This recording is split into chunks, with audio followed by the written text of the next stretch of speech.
आपल्या गावातील ज्येष्ठ मंडळी, दूध संघाचे माजी संचालक वाबळे पाटील असतील, कारखान्याचे माजी संचालक वरपे पाटील असतील, आमचे अशोकरावजी असतील, गावातील सर्वच विविध संस्थांचे पदाधिकारी ज्यांनी आल्याबरोबर आमच्या सगळ्या सहकाऱ्यांचं आणि आमचंही मोठं आगत स्वागत केलं, आमचे गेनू नाना असतील, या निमित्तानं आत्ताच उपस्थित झालेले आठरे पाटील असतील, बरीच मंडळी आवर्जून या ठिकाणी पै पाहुणे ठोंबरे पाटील आहेत, सर्वजण आपण उपस्थित आहात. आमचे पानसरे पाटील आहेत, माता भगिनी आहे, आणि आपण सर्वजण मिळून आज वाबळे पाटील परिवाराच्या या मातोश्री कैलासवासी सौभाग्यवती अंजनाबाई तात्यासाहेब वाबळे यांचं पुण्यस्मरण साजरं करतोय, त्यांना श्रद्धांजली अर्पण करतो. खरं तर वाबळे पाटील परिवार हा वारकरी संप्रदायाचा परिवार, एक चांगले शेतकरी आणि एक आदर्श वारकरी असा तात्यासाहेबांचा आणि या सगळ्या परिवाराचा परिचय आपल्या सगळ्यांना आहे. या मातोश्रींनी सुद्धा तात्यासाहेबांना खूप चांगली साथ दिली आणि हा परिवार घडवण्यामध्ये, वाढवण्यामध्ये मुलं मुली सुना नातवंड याच्यामध्ये त्यांचं एक चांगलं योगदान राहिलं. परंतु काही अल्प आजारानं थोडं लवकर त्यांना जावं लागलं असंच म्हणावं लागेल. त्यांच्याविषयीची कृतज्ञता आज सगळ्या परिवाराच्या आणि सगळ्या आप्तेष्टांच्या मनामध्ये आहे. ती कृतज्ञता असायला हवी. त्याचं कारण असं आहे की आपल्यावरती जे ऋण झालेलं असतं ते ऋण आपण मान्य करणं आणि त्या ऋणाप्रित्यर्थ काही सेवा त्या व्यक्तींची करणं ही आपली जबाबदारी आहे. ईश्वराचंही आपल्यावर ऋण असतं, तो आपल्याला जन्माला घालतो, जगवतो, सांभाळतो, म्हणून आपण देवाची पूजा अर्चा उपासना करतो, ती करायला हवी. संतांचं आणि ग्रंथांचंही आपल्यावर ऋण असतं. संत काय करतात तर मज निरंतर जागविती, ग्रंथ काय करतात तर अहितापासून काढिती, हित देऊनी वाढविती, नाही श्रुती परवती माऊली जगा. हिताचा मार्ग दाखवण्याचं काम ग्रंथ करतात, सतत जागवण्याचं काम संत करतात, आणि म्हणून त्यांचे ऋण मान्य करून त्यांची सेवा करावी. मनुष्य मात्रांचंही ऋण आपल्यावर आहे. अवतीभोवती जी माणसं आहे, सर्व लहान थोर सर्व जाती धर्माची, त्या प्रत्येकाचं काही ना काही सहकार्य आपल्याला कुठे ना कुठे झालेलं असतं, आणि त्याला शास्त्रामध्ये मनुष्य ऋण म्हटलं. आणि म्हणून या समाजाच्या प्रति उतराई होण्यासाठी सुद्धा काही ना काही सेवा आपण करत राहिली पाहिजे. भूतऋण असं सांगितलं, अर्थात जे सर्व प्राणीमात्र आहेत, या प्राणीमात्राचा सुद्धा मानवाच्या जीवनाशी संबंध आहे आणि मानवाच्या प्रगतीमध्ये त्यांचं सहकार्य आहे. गाय नसेल, बैल नसेल आणि प्राणीमात्र नसतील, थोडं बायोलॉजीच्या जीवशास्त्राच्या दृष्टीनं कोणा विद्वान एखाद्या आमच्या प्राध्यापक शिक्षकांना विचारलं तर ते जास्त चांगलं सांगतील की या सृष्टीच्या रचनेमध्ये प्रत्येक जीव घटक हा किती महत्त्वाचा आहे. एखादी प्रजाती जरी जीवांची नष्ट झाली तरी सुद्धा मानवी आयुष्य धोक्यात येऊ शकतं. आणि म्हणून कृमी कीटकापासून ते मोठमोठ्या पशुपक्ष्यांपर्यंत हे सगळेच निसर्गाला शुद्ध ठेवण्याचं काम करतात. उलट माणूस निसर्गामध्ये ढवळाढवळ करतो. माणूस हा निसर्गावर अतिक्रमण करतो, त्याला कुठेतरी नष्ट करण्याचं काम करतो, प्रदूषित करण्याचं काम करतो, आणि पशु पक्षी हे त्याला स्वच्छ ठेवून सुरक्षित ठेवण्याचं काम करतात. विठाला विठाला विठाला विठाला विठाला, हे ऋण आहे आपल्यावर या प्राणीमात्रांचं, देवाचं, संत आणि शास्त्राचं ऋण, मनुष्यांचं ऋण, पशुपक्ष्यांचं ऋण, आणि या सर्व ऋणामध्ये एक श्रेष्ठ ऋण, एक कर्ज आपल्यावरती आहे, ते म्हणजे आई आणि वडील. सकल तीर्थाची धुरे जिये का माता पितरे, तिये सेवेशी कीर शरीरे लो न कीजे. माऊली म्हणाले, आपलं शरीर जरी त्यांच्यावरून ओवाळून टाकलं तरी कमी ठरेल, असं हे ऋण मायबापांचं प्रत्येक जीवावर, प्रत्येक स्त्री पुरुषांवरती आहे. आपली संस्कृती नेहमी जगात श्रेष्ठ का राहिलेली आहे आणि आजही जगाचं लक्ष आपल्या संस्कृतीकडे का आहे, त्याचं कारण हेच आहे की आपल्या संस्कृतीनं या सगळ्या मानवी जीवनातल्या आदर्श गोष्टींचं नेहमी पूर्वीपासून चिंतन केलं. आपले ऋषीमुनी चिंतन करत राहिले, संत महात्मे चिंतन करत राहिले आणि काय आदर्श ठरेल, काय योग्य ठरेल अशा पद्धतीचा चांगला विचार संस्कार आपल्या ग्रंथातून, आपल्या कीर्तन प्रवचन कथेतून त्यांनी समाजाला दिला. आणि म्हणूनच आपल्याकडे आई वडील आहे तोपर्यंतही त्यांची सेवा करण्याची आपल्याला आज्ञा केलेली आहे. सबसी बड़ी पूजा है मां ममता की सेवा, चाहे न पूजे मूर्ति चाहे न तीरथ दूजा.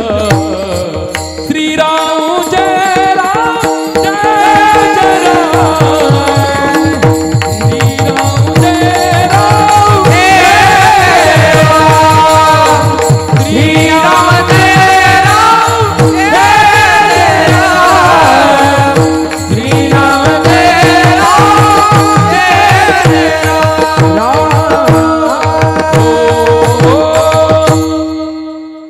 रविदासजी महाराजांनी रामायणाची खूप सेवा आदरणीय ढोक महाराजांच्या सोबत केलेली असल्यामुळे खूप गोड प्रमाण, गोड दोहे. आई वडील हे असं तीर्थ आहे, ही अशी सेवा आहे की बाकीच्या तीर्थयात्रा सेवा आपल्याकडून राहून गेल्या काही तरी हरकत नाही, पण आई वडिलांची सेवा मात्र अगत्यानं घडली पाहिजे. माणसानं देवधर्म करावा, तीर्थयात्रा करावी, पण आई वडिलांची सेवा टाळून हे केल्यास ते पुण्य लाभत नाही, ते मिळत नाही. आपण सगळी सुज्ञ आदरणीय मंडळी माझ्यापुढे बसलेला आहात.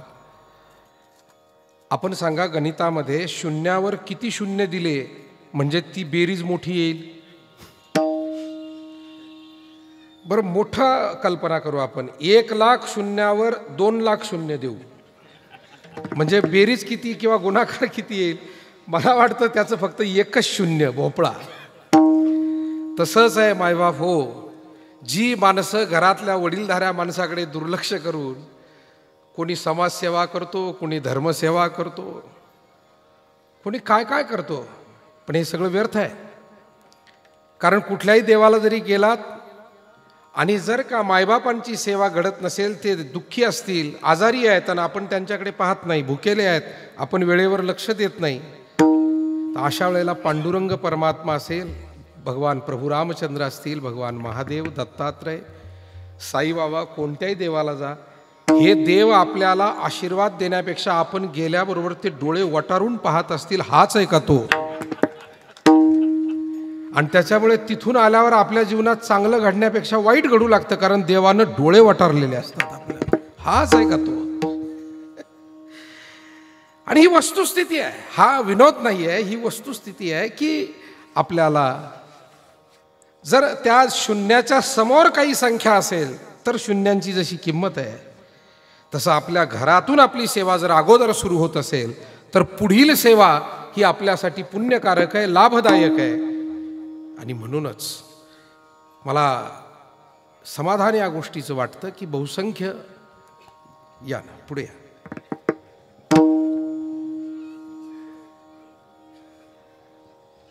बस. विठाला विठाला हो. रहीमपूरकर आमचे शिंदे पाटील किंवा करसगावचे आमचे कोतकर पाटील, बरीच पाहुणे मंडळी आता सगळी आपण उपस्थित झालेला आहात.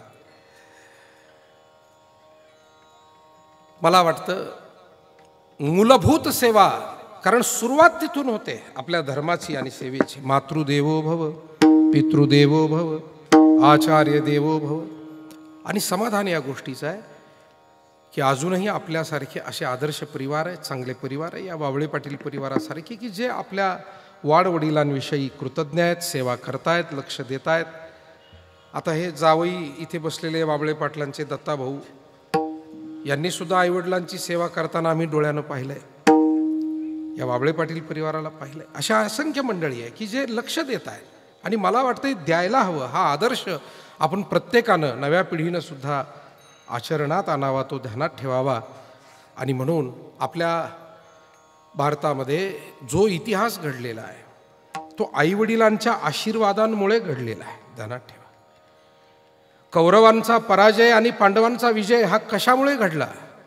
त्याचं मूळ कारण आहे कौरवांचं आईवडिलांच्या आज्ञेकडे असलेलं दुर्लक्ष, त्यांचा उद्धटपणा, उर्मटपणा, अहंकार, दुर्व्यवहार. आणि पांडवांची आईवर असलेली श्रद्धा, ईश्वरावर असलेली श्रद्धा, श्रीकृष्णावर, आणि आईची आज्ञेचं पालन, आईची सेवा. म्हणून वेळोवेळी पांडव हे आईचे आशीर्वाद घेत आहेत. अशी अनेक वर्णनं महाभारतामध्ये आहेत.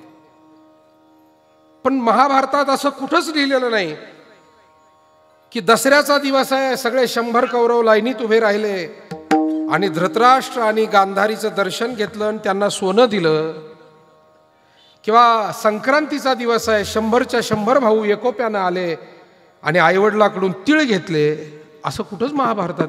हे इतके नालायक होते, उर्मट होते, यांनी कधी स्वतःच्या आईबापाची कदर केली नाही. आणि नालायकांचा अंतिम परिणाम हा तोच असतो. विठाला कौरव पांडव दोनों भाई, एक सच्चा एक झूठा. पांडव दोनों भाई, एक सच्चा एक झूठा.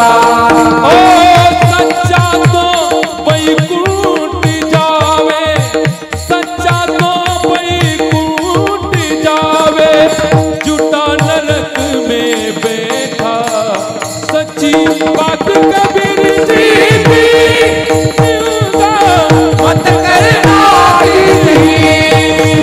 सच्ची बात कबीर जी की, मत करना किसी.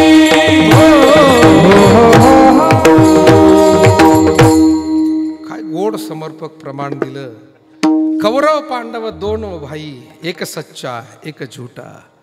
सच्चा तो वैकुंठ जावे आणि झूठा पडे नरक माही. कौरव आणि पांडव हे भाऊ आहे. सत्य आणि असत्य, खरं आणि खोटं, बरं आणि वाईट, हा दोघात फरक आहे. विनम्रता आणि अहंकार, वडीलधाऱ्यांचा आदर आणि वडीलधाऱ्यांचा अनादर, हा फरक आहे दोघांमध्ये. आणि म्हणून पांडव हे दुःखातूनही मुक्त झाले आणि पुन्हा राज्यपदावर आरूढ झाले, जगामध्ये त्यांची कीर्ती झाली. कौरवांकडे सगळं होतं पण असलेलं सगळं संपलं, उद्ध्वस्त झालं, स्वतःही संपले. मायबाप हो, ही कीर्तन आणि प्रवचन यासाठीच आहे. आणि आपल्यासारखी असंख्य माणसं ज्या सन्मार्गानं चाललीत, आणखीही बाकीची माणसं या सन्मार्गानं आली पाहिजे. आईवडिलांची सेवा, ईश्वराची सेवा, दोन गोष्टी आहे. व्यवहारातली नीती आणि अंतकरणातली भक्ती, या दोन महत्त्वाच्या गोष्टी आम्हाला ग्रंथ शिकवतात. आणि या दोन गोष्टी जर जीवनामध्ये राहिल्या, तो माणूस कुठल्याही क्षेत्रातला असो, त्याचा उद्धार हा निश्चित आहे, त्याला भगवत प्राप्ती निश्चित आहे. ज्यानं कधीही लोभापायी व्यवहारातली नीती सोडली नाही, ज्यानं कोणाचं काही आपल्याला आसावं, बळकवावं अशी भावना ज्याच्या मनात मरेपर्यंत आली नाही. मला वाटतं ही जी पिढी, ही अशी आई वडील, ही जी जुनी पिढी, या पिढीनं ही तत्व जीवनामध्ये पाळलेली आहे. आपल्या जीवनात प्रसंगी अडी अडचणी, परंतु कोणाचं काही बळजबरी घ्यावं, हिसकावं, बळकावं, ही भावना कौरव आणि पांडवामध्ये हा फरक आहे. आणि त्याच्यामुळे मानवी जीवन हे जर का अत्यंत सुखावह आदर्श जगायचं असेल, तर खऱ्या अर्थानं आपल्याला न्यायाचा मार्ग, नीतीचा मार्ग आणि भक्तीचा मार्ग तोच अनुसरावा लागतो. आणि तो मार्ग म्हणजेच संतांनी दाखवलेला मार्ग आहे. महाराज म्हणतात ना, मार्ग दावुनी गेले आधी, मार्ग दावुनी गेले आधी, मार्ग दावुनी गेले आधी, मार्ग दावुनी गेले आधी. संत पुढे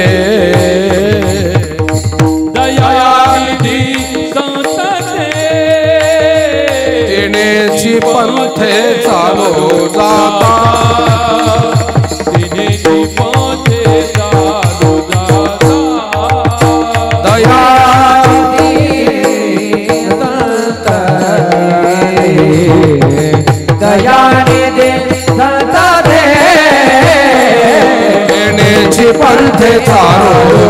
दाता तेरे पंथे चालू दाता मार्ग जाऊन गेले आधी दयानिधी संत दयानिधी संत मार्ग जाऊन गेले आधी दयानिधी संत दयानिधी संत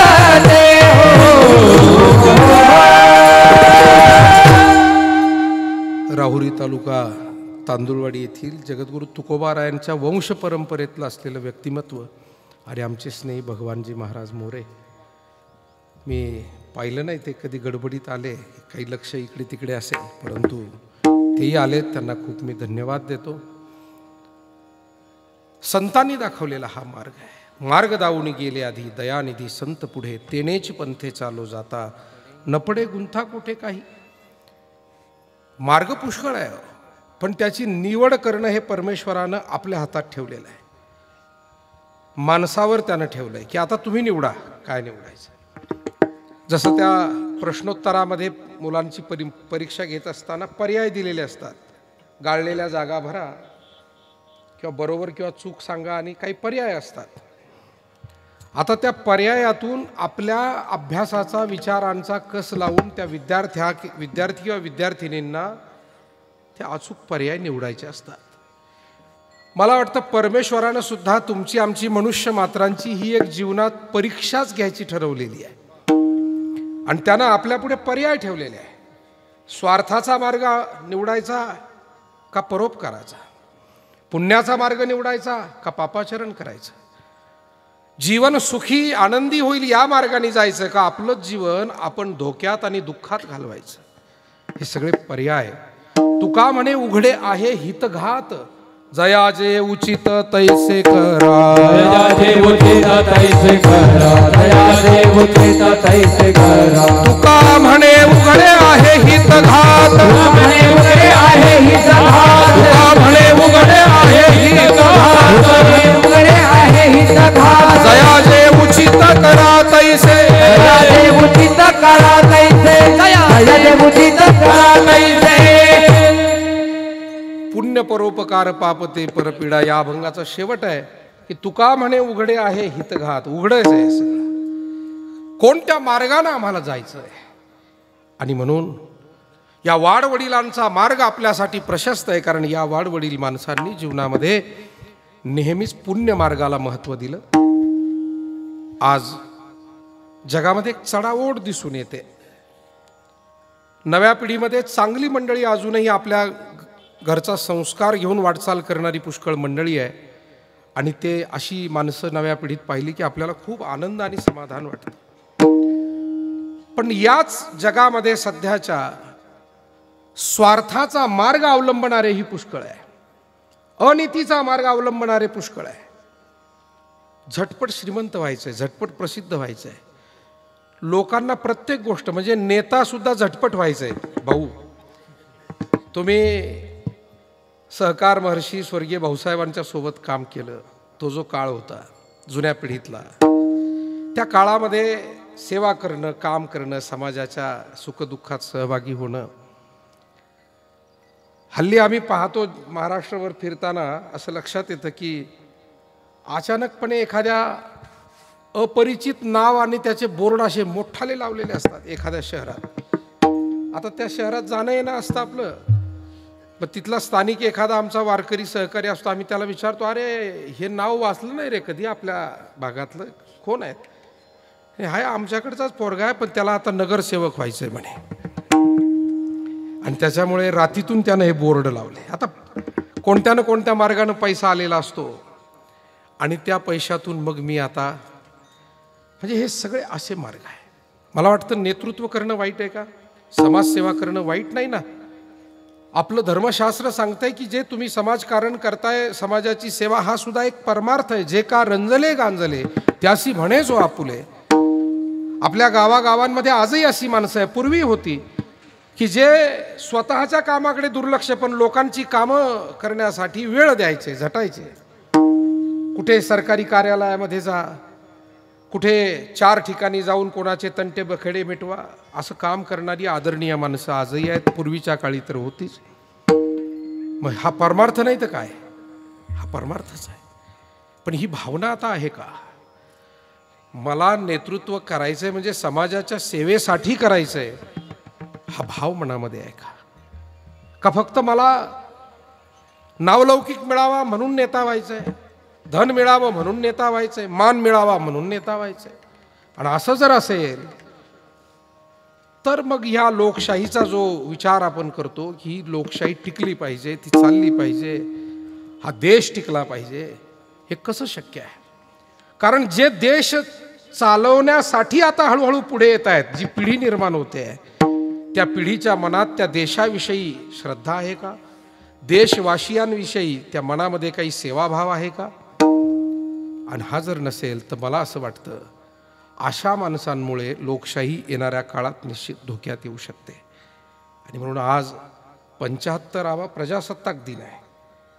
26 जानेवारी 2024 आजचा हा दिवस आहे. आणि 26 जानेवारी 1950 या दिवशी संविधान लागू झालं, लोकसभा अंमलात आली आणि आपली शासन व्यवस्था आपल्या घटनेप्रमाणे सुरू झाली.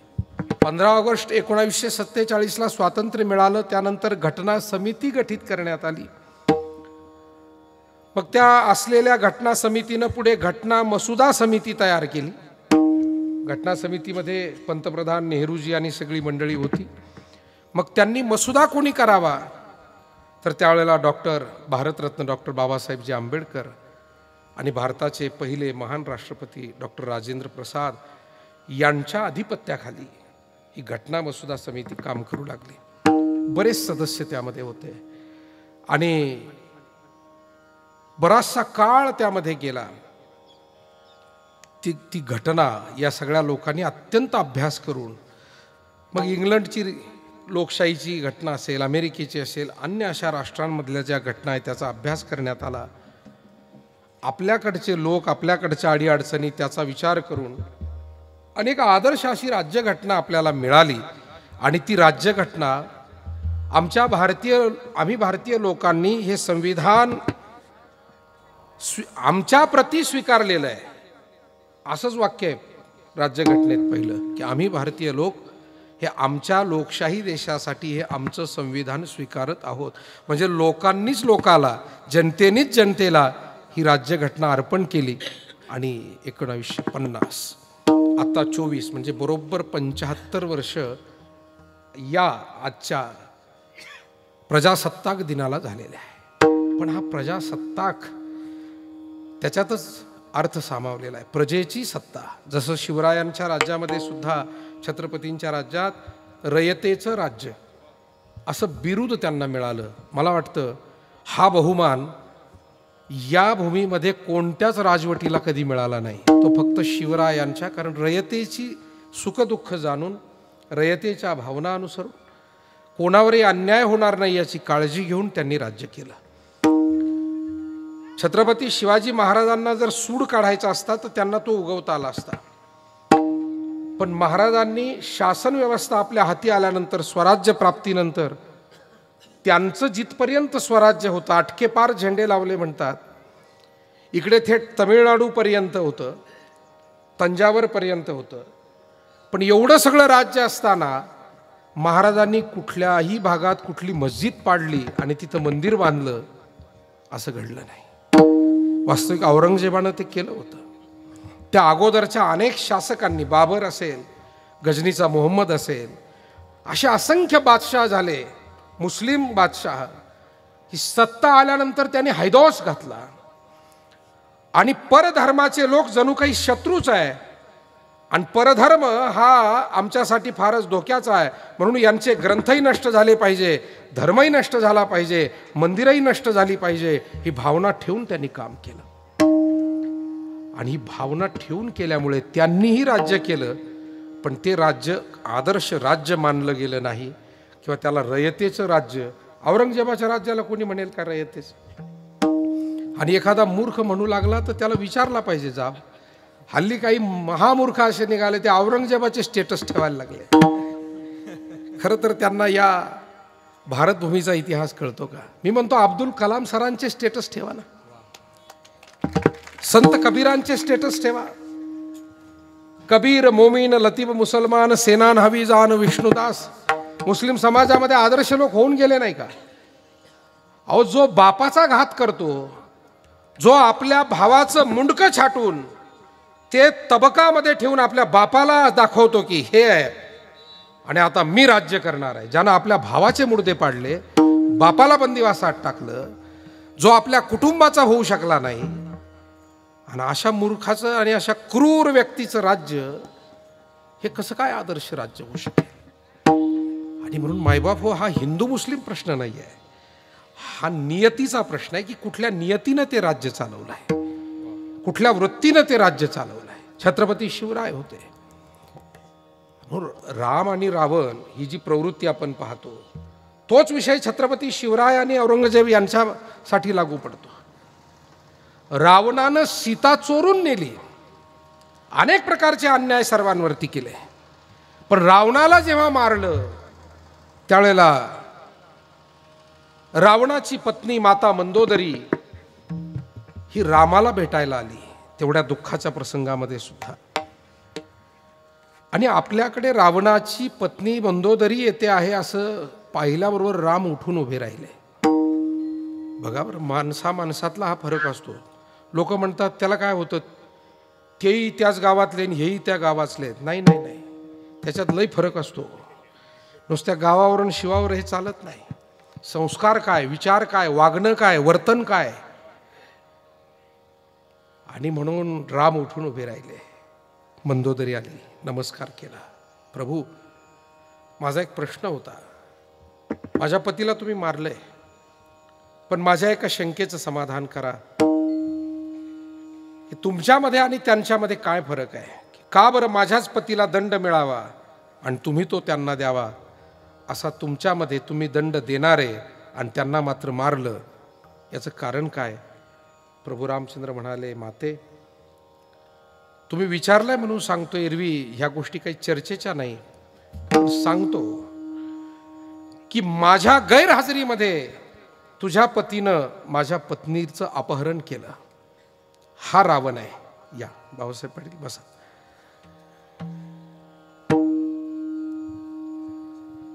रावण कोण आहे?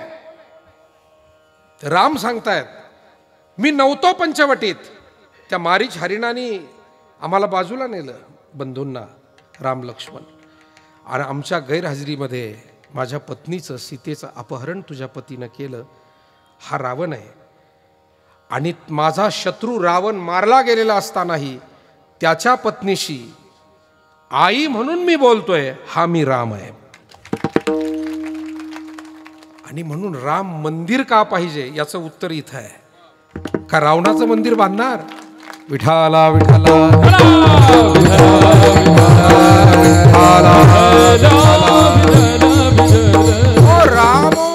रामो विग्रहवान पुरुष किंवा ज्यांना मर्यादा पुरुषोत्तम असं म्हणतात. राम ही फक्त मूर्ती नाही आहे. राम हे फक्त धर्माचं प्रतीक नाही आहे. राम हा आदर्श आहे, जीवनादर्श आहे. आणि तो चंद्रसूर्य असेपर्यंत आमच्या सगळ्या जनता जनार्दनासाठी तो आदर्श राहणार आहे. की राम हे आदर्श शत्रू होते. शत्रूच्याही पत्नीला आणि शत्रूला सुद्धा मेल्यानंतर त्यांनी अनादर दिला नाही. असं म्हणतात की रावणाला जेव्हा मारलं, लक्ष्मणाला पाठवलं, जा विचारून ये काय शेवटची त्याची अंतिम इच्छा असेल किंवा काही संदेश या जगासाठी असेल. आणि रावणाचा अंत्यविधी अतिशय योग्य पद्धतीनं रामाने स्वतः केला. म्हणजे आदर्श शत्रू आहे राम, आदर्श मित्र आहे. सुग्रीवाशी मैत्री केली, परंतु पहिल्यांदा सुग्रीवाचं गेलेलं राज्य वालीला मारून त्याला परत मिळवून दिलं. म्हणजे मैत्र केला महाबळी आणि कामाने अंतकाळी, अशी मैत्री नव्हती रामाची. किंवा काही लोक मित्र असतात पण स्वतःची कामं करून घेण्यासाठी दुसऱ्यांना मित्र करतात. रामाचं असं नाही आहे. नाही तर बरेच लोक फार काही लोक म्हणतात आम्हाला लई मित्र आहे. आम्हाला माहिती आहे तुम्हाला का मित्र आहेत एवढे. तुम्ही तुमची पोळी भाजून घेता आणि मित्राला वाऱ्यावर सोडता. विठाला विठाला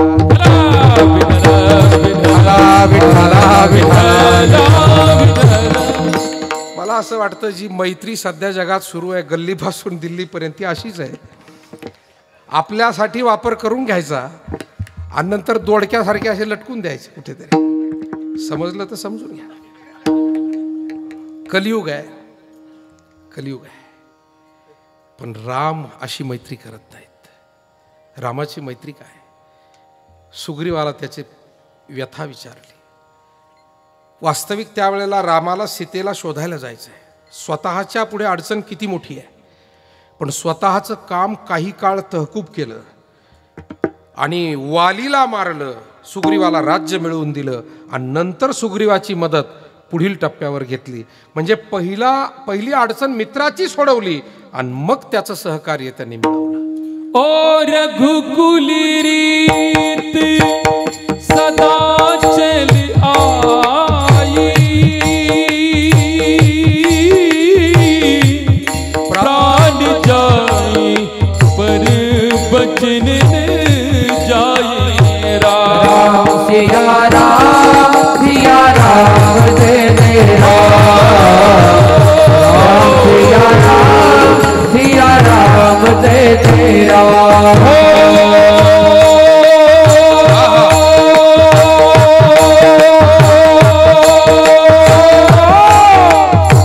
नहीं असती सम पातक पूजा, गिरि सम होई कोटिक पूजा. सिया राम जय जय राम. राम सिया राम जय जय राम. जय जय राम राम राम जय राम राम राम. जय जय राम राम राम राम राम राम. जय जय राम जय जय राम जय जय राम जय जय राम जय जय राम. रघुकुल रीति सदा चली आई, प्राण जाई पर वचन न जाई.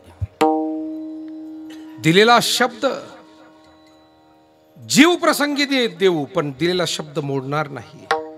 आणि म्हणून तर या सूर्यवंशामध्ये प्रगट झालेले भगवान प्रभू राम यांनी हे कार्य केलं. मला असं वाटतं राम प्रभूंनी जसा हा आदर्श समाजापुढे ठेवला तोच आदर्श छत्रपती शिवरायांनी ठेवला. म्हणून रामराज्यानंतर आठवण